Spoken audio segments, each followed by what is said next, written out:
حرام جتنا بھی کما لیجئے، جتنا بھی کما لیجئے، جتنا بھی کما لیجئے، لیکن اس میں برکت نہیں ہے۔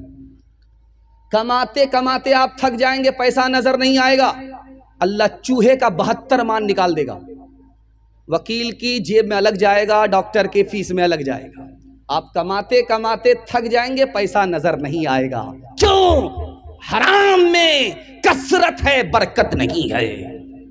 دھیان سے سنیے گا، آپ کے گھر میں زیور ہے، سونا ہے، اس کو ہاتھ میں لے کر کے آپ ملیے، مل کر کے اس کے بعد ہاتھ کو سونگھیے، آپ کو بدبو معلوم ہوگی، خوشبو نہیں آئے گی۔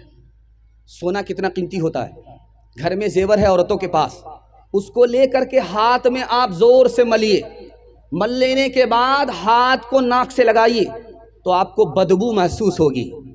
سونا اتنا بدبودار، اگر اسی سونے کی محبت دل کے اندر اتر گئی تو دل کتنا بدبودار ہوگا۔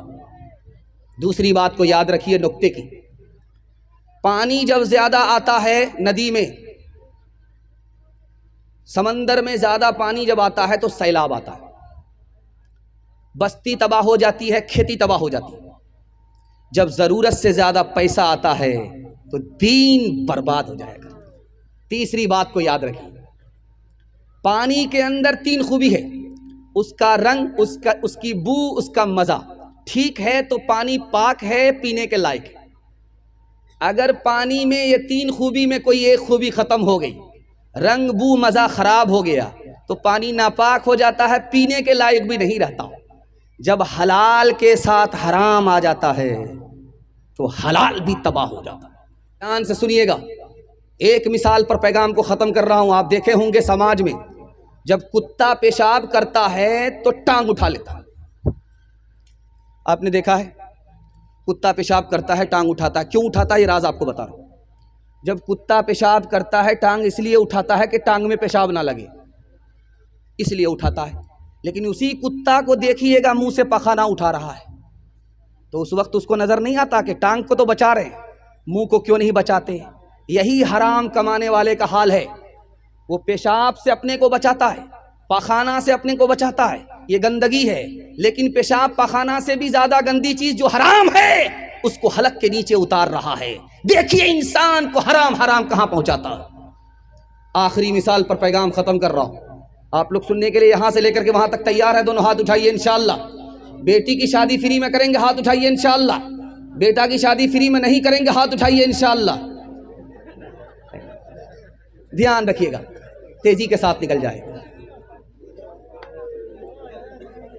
بہت تیزی کے ساتھ نکل جائے گا۔ دھیان سے آپ دیکھیں گے کتا کو، کوا کو، دونوں کے فرق کو دکھا رہا ہوں۔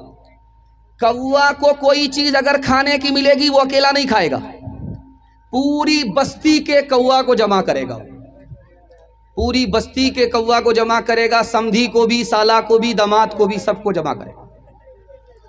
جب سب لوگ جمع ہو جائیں گے تب وہ کھائے گا۔ لیکن یہی حال دیکھیے دوسری طرف کتے کا، اس کو اتنا بڑا ہاتھی ملا ہے کھانے کو، اکیلا کھا نہیں سکتا، وہ خود بھی نہیں کھائے گا، پوری بستی کے کتے کو کھانے نہیں دے گا۔ حرام کمانے والے کا حال یہی ہے، وہ خود کنجوسی کرتا، خود بھی نہیں کھاتا ہے، اور قوم کی مصیبت میں بھی اس کا پیسہ کام نہیں آتا ہے۔ کتا اور حرام کمانے والا دونوں برابر۔ انشاءاللہ حلال کمائیں گے، انسان اور مسلمان رہیں گے، حساب سے خرچ کریں گے، غریب سے اللہ غنی بنا دے گا۔ ہاتھ اٹھا کر کے وعدہ کیجیے، لوٹ کر کے لائیں گے، کوٹ کر کے کھائیں گے۔